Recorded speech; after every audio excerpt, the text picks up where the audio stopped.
আসসালামু আলাইকুম। লার্ন প্লাসের পক্ষ থেকে আমি তানিয়া সুলতানা বলছিলাম। সবাইকে লার্ন প্লাস পক্ষ থেকে স্বাগত জানাচ্ছি। আজকে আমরা শিখব ব্যঞ্জন বর্ণ অন্তস্তীয় জ থেকে মূর্ধন্য স পর্যন্ত। চলুন তবে লেখাগুলো দেখে নিচ্ছি। জ লেখার জন্য প্রথমেই আমাদেরকে একটা মাত্রা দিতে হবে।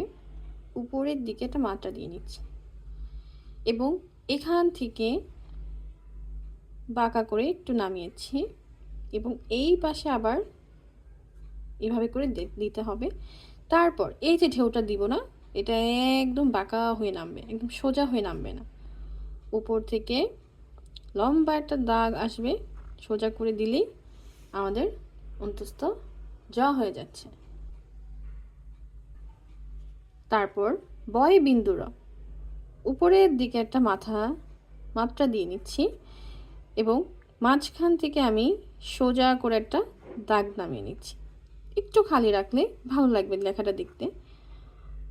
একটু নিচ থেকে, পুরোপুরি একদম উপর থেকে একটু নিচ থেকে সেভাবে ডানে করে বাঁকা দিচ্ছি। হালকা একটু বাঁকা দিতে হবে, এই দাগটা সোজা দেওয়া যাবে না।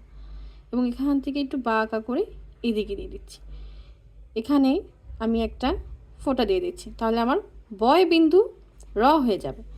এখন খেয়াল করলে দেখতে পারবেন যে আমি কিন্তু বিন্দুটা একদম এটার সাথে এটা লাগিয়ে দিইনি এবং এইখানেও লাগিয়ে দিইনি, একদম ঠিক একটা মাপ নিয়ে মাঝে দিয়েছি যাতে দেখতে বর্ণটাকে আরও বেশি সুন্দর মনে হয়।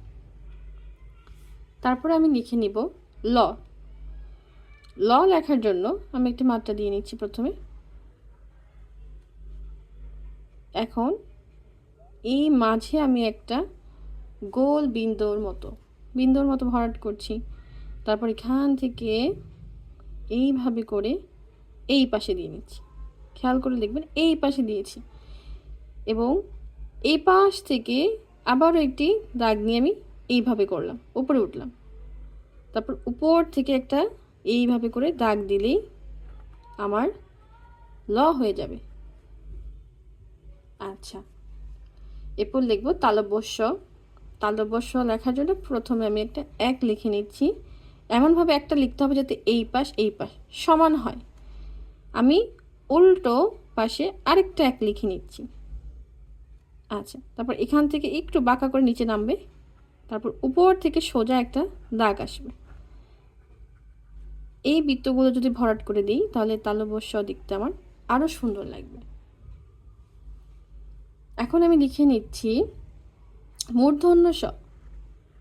যেভাবে আমরা জ লিখেছি অন্তস্থ জ, সেভাবেই আমি একটা অন্তস্থ জ লিখে নিব আগে এই, এবং এইভাবে করে উপর থেকে একটা সোজা দাগ দেব। আচ্ছা, মূর্ধন্য শতে আমরা যেটা করি যে সবাই সোজা দাগ দিই, এভাবে সোজা দাগ দিই, এটা করা যাবে না। এটা একটু বাঁকা করে দিয়ে এইভাবে নামিয়ে দিতে হবে, তাহলেই আমাদের আরও সুন্দর লাগবে। তাহলে আমরা দেখে নিলাম বর্ণগুলো। আশা করছি এভাবে সবাই প্র্যাকটিস করলে আরও সুন্দর হবে। ধন্যবাদ সবাইকে। আসসালামু আলাইকুম।